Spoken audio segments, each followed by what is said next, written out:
नमस्कार, मैं संदीप उप्रेती हार्दिक स्वागत करता हूं आप सभी लोगों का मेरे इस YouTube चैनल उप्रेती क्लासेस में।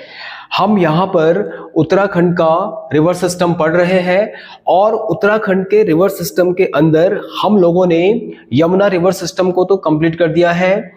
आज की इस क्लास में हम यहां पर गंगा रिवर सिस्टम को कंप्लीट करने वाले हैं और गंगा रिवर सिस्टम मैंने आपको बताया था कि हम इसको दो पार्ट में पढ़ेंगे।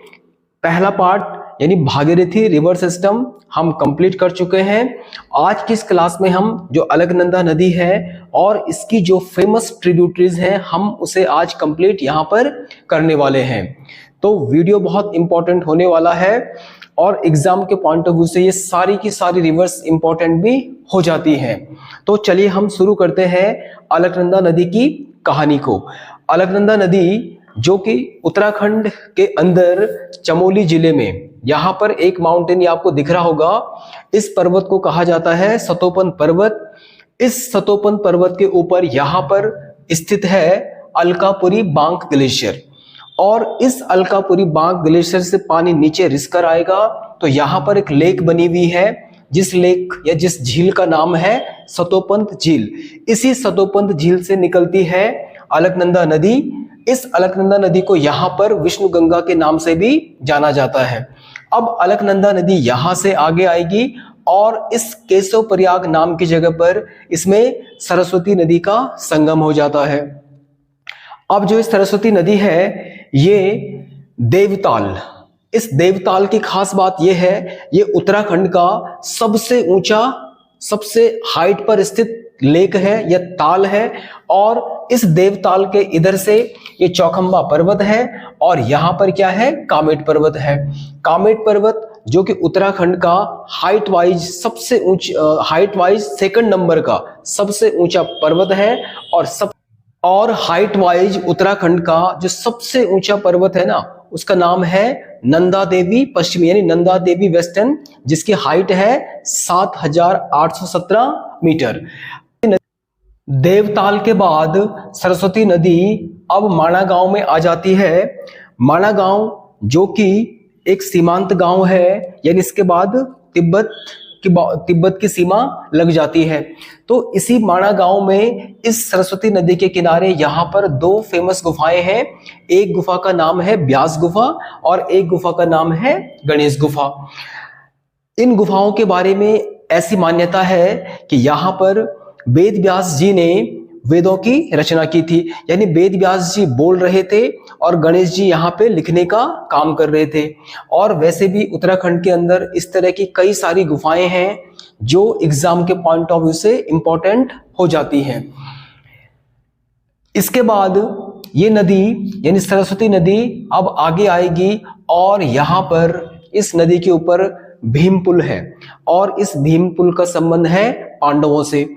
इसके बारे में यह कहा जाता है जब पांडव अपने अंतिम समय में स्वर्गलोक की यात्रा पर जा रहे थे ना तो भीम ने यहाँ पर एक बहुत बड़ी चट्टान को उठाया था और उस चट्टान को उसने क्या किया इस नदी के ऊपर रख दिया और आज भी वो जो चट्टान है ना बिल्कुल वैसे की वैसी है। आज भी जब लोग बद्रीनाथ धाम यात्रा पर जाते हैं तो लोग इस भीम पुल को देखने के लिए यहाँ पर जरूर जाते हैं। आप लोग भी जब बद्रीनाथ धाम जाएं तो एक बार इस भीम पुल के दर्शन करने के लिए अवश्य जाएं।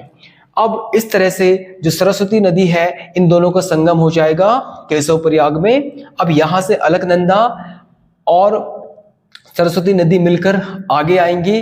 अब ये अलकनंदा के नाम से आगे आ रही है और बद्रीनाथ धाम होते हुए ये आगे आएगी और इधर से योग ध्यान बद्री होते हुए अब ये गोविंद घाट के आसपास आ जाती है। तो गोविंद घाट जहां पर इसमें एक नदी मिल रही है जिसका नाम है लक्ष्मण गंगा। ये जो लक्ष्मण गंगा है ये हेमकुंड साहिब से आती है। हेमकुंड साहिब जो कि सिखों का एक पवित्र धार्मिक स्थल है और ये हिंदुओं का भी एक धार्मिक तीर्थ स्थल है। सिखों का ये धार्मिक स्थल इसलिए है कि सिख धर्म के लोगों का ये मानना होता है कि उनके जो 10वें गुरु थे ना, गुरु गोविंद सिंह, ये उनकी तप स्थली है। और हिंदू धर्म के लोग इसको इसलिए पवित्र मानते हैं, उनका ये मानना है कि त्रेता काल में यहाँ पर लक्ष्मण जी ने तपस्या की थी। तो यहाँ पर हेमकुंड साहिब में एक तो गुरुद्वारा है जिसे हेमकुंड साहिब बोला जाता है, और दूसरा यहाँ पर लक्ष्मण जी का मंदिर है। और उन दोनों के बीच में यहाँ पर एक झील है जिसको हेमकुंड बोला जाता है, जिसको लोकपाल बोला जाता है, जिसको दंड पुष्करणी तीर्थ के नाम से भी जाना जाता है। तो इसी लेक से निकलती है ये लक्ष्मण गंगा, और आगे चलकर यहाँ पर एक जगह आती है भ्यूंडार।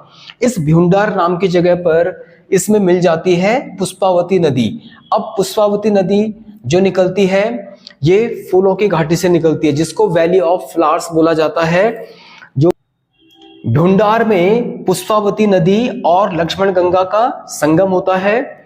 ये जो पुष्पावती नदी है ये वैली ऑफ फ्लावर से निकलती है, जिसे फूलों की घाटी भी कहा जाता है। और ये अपने आप में एक ऐसा स्थान है ना पूरे वर्ल्ड में जहां पर एक साथ आपको डिफरेंट वैरायटी के हजारों प्रजाति के फूल यहां पर देखने को मिलेंगे। 2005 में इसे यूनेस्को की वर्ल्ड हेरिटेज लिस्ट में शामिल किया गया था, जो कि अपने आप में बहुत इंपॉर्टेंट हो। यानी इस तरह से हमने क्या देखा कि अब लक्ष्मण गंगा जो है वो अलकनंदा में मिल चुकी है। इसके बाद अब अलकनंदा आगे आएगी और ये आ जाती है विष्णु प्रयाग में। विष्णु प्रयाग जो कि पंच प्रयागों में जिसे पहला प्रयाग कहा जाता है, जहां पर विष्णु भगवान का मंदिर भी है। यहाँ पर पश्चिमी धौली गंगा का संगम हो जाता है। पश्चिमी धौली गंगा जो कि दूनागिरी पर्वत श्रेणी से निकलती है और इस नीति मलारी घाटी होते हुए यहाँ पर विष्णु प्रयाग में आ जाती है। तो अगर आपसे क्वेश्चन पूछा जाए कि भाई जो नीति घाटी है, इस नीति और मलारी घाटी में कौन सी नदी बहती है, तो आपका आंसर क्या हो जाएगा, यानी पश्चिमी धौली गंगा, क्योंकि इंपॉर्टेंट भी है।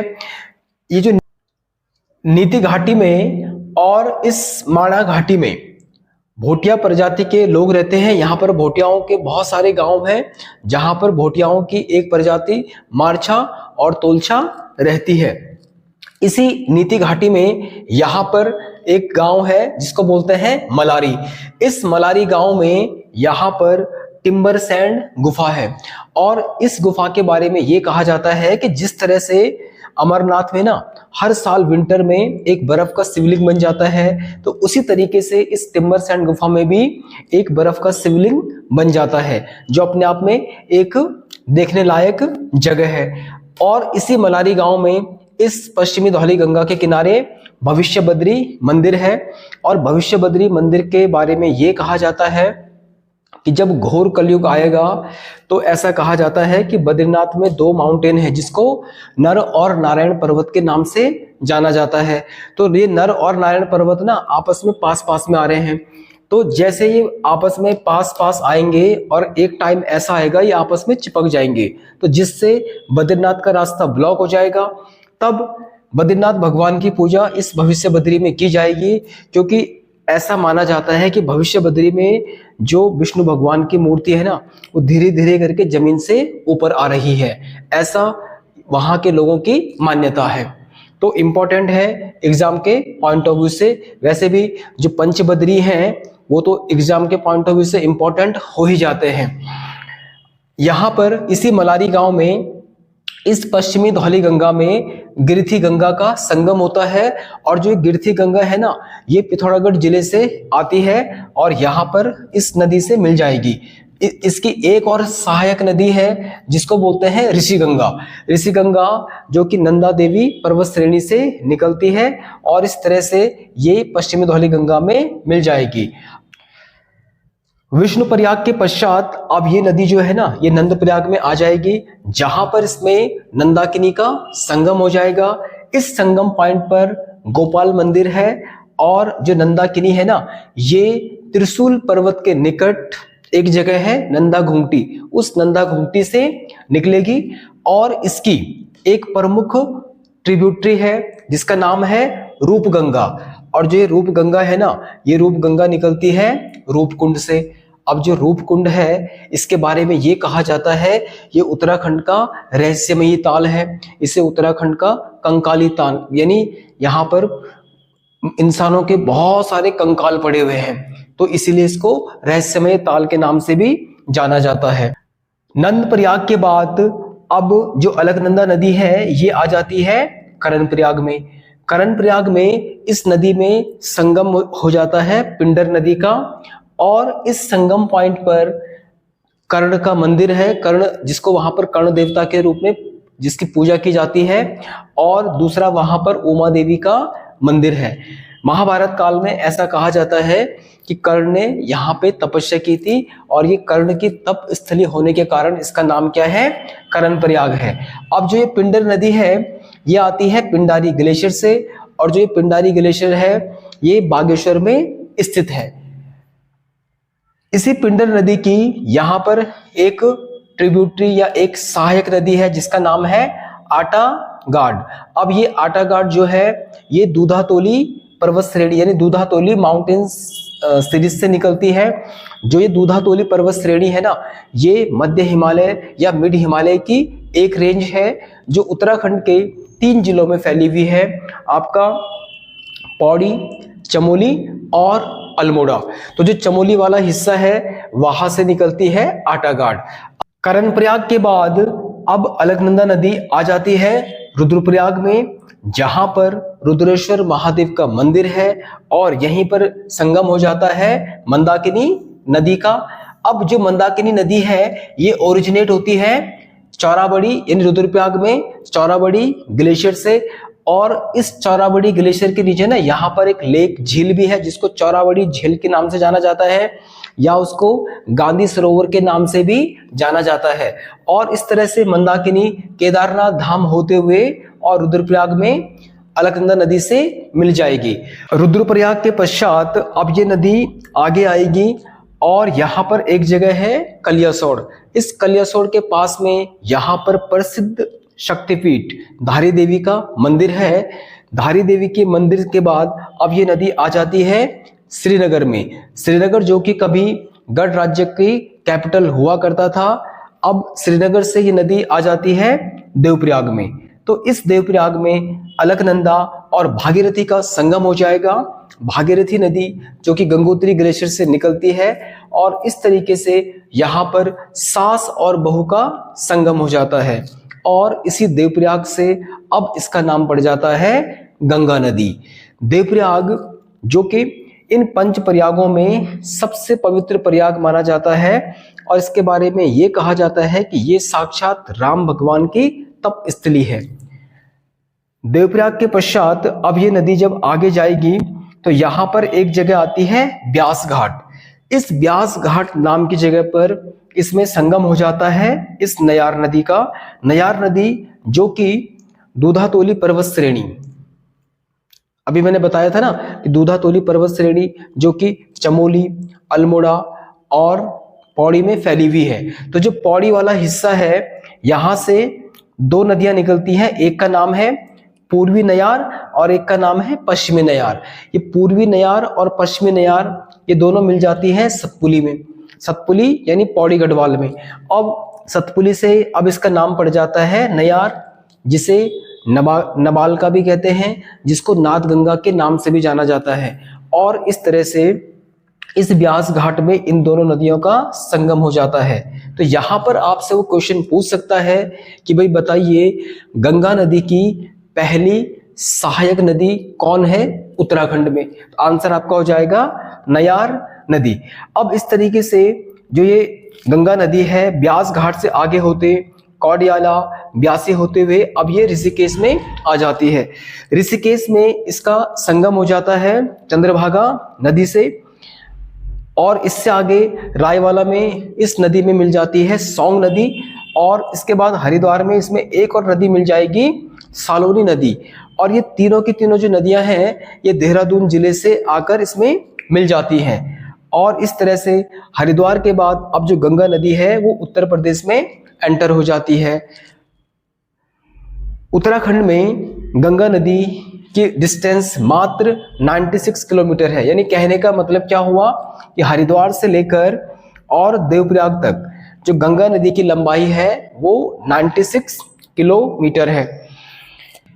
तो इस तरह से हमने अलकनंदा नदी और उसकी जितनी भी ट्रिब्यूटरीज है ना, उनको हमने यहाँ पर कंप्लीट कर दिया है। अब यहाँ पर कुछ इंपॉर्टेंट क्वेश्चन बन जाते हैं एग्जाम के पॉइंट ऑफ व्यू से। अगर आपसे क्वेश्चन इस तरह से पूछा जाए कि भाई जो ये पंच प्रयाग है, इन पंच प्रयागों में जो अलकनंदा नदी है, इस नदी में कौन कौन सी नदियां राइट से मिलती हैं और कौन कौन सी नदियां लेफ्ट में मिलती हैं, तो आपका आंसर हो जाएगा। अगर हम राइट की तरफ से देखें तो भाई एक तो मंदाकिनी है और एक भागीरथी है, जो इस अलकनंदा में राइट हैंड साइड से मिलती है। अब इधर से पश्चिमी धौलीगंगा, नंदाकिनी और पिंडर, ये बाईं तरफ से अलकनंदा में मिलती हैं। और ये क्वेश्चन आयोग ने एक बार एग्जाम में पूछा भी। इसके अलावा देखो यहाँ पर मैंने पंचबद्री, पंच केदार और पंच प्रयाग ये मैंने यहाँ पर एक साथ लिखे हुए हैं, जो कि एग्जाम के पॉइंट ऑफ व्यू से क्या है, इंपॉर्टेंट है। जब हम पंचबद्रियों की बात करते हैं तो ये विष्णु भगवान के मंदिर हैं, और जब हम पंच केदारों की बात करते हैं तो ये भगवान शिव के मंदिर हैं। अगर हम पंचबद्रियों की बात करें तो विशाल बद्री यानी बद्रीनाथ को कहा जाता है, योग ध्यान बद्री, भविष्य बद्री, वृद्ध बद्री और आदि बद्री। तो ये चारों, पांचों के पांचों ही आपके इंपॉर्टेंट हो जाते हैं एग्जाम के पॉइंट ऑफ व्यू से। और सारे के सारे कहां पर, आपके चमोली में है। तो यहाँ पर आप देख सकते हैं ये बद्रीनाथ यानी जिसको विशाल बद्री बोला जाता है, या आपका योग ध्यान बद्री है, या आपका वृद्ध बद्री है, और इधर से ये आपका भविष्य बद्री है, और यहाँ पर क्या है आपका ये आदि बद्री है। ऐसे ही देखो यहाँ पर जो पंच केदार हैं जो भगवान शिव को समर्पित हैं, तो पंच केदारों में केदारनाथ, मधमहेश्वर और तुंगनाथ, ये तीनों के केदार जो है ना, ये रुद्रप्रयाग जिले में आते हैं, जबकि रुद्रनाथ और कल्पेश्वर ये चमोली जिले में आते हैं। तो इंपॉर्टेंट है ये भी एग्जाम के पॉइंट ऑफ व्यू से। और पंचप्रयाग तो हम ऑलरेडी यहाँ पे डिस्कस कर चुके हैं। तो इस तरह से हमने अलकनंदा रिवर सिस्टम को यहाँ पर कंप्लीट कर दिया है। अब कल की क्लास में हम लोग कंप्लीट करेंगे काली रिवर सिस्टम को। इस क्लास को देखने के लिए आप सभी लोगों का बहुत बहुत धन्यवाद। Thank you so much.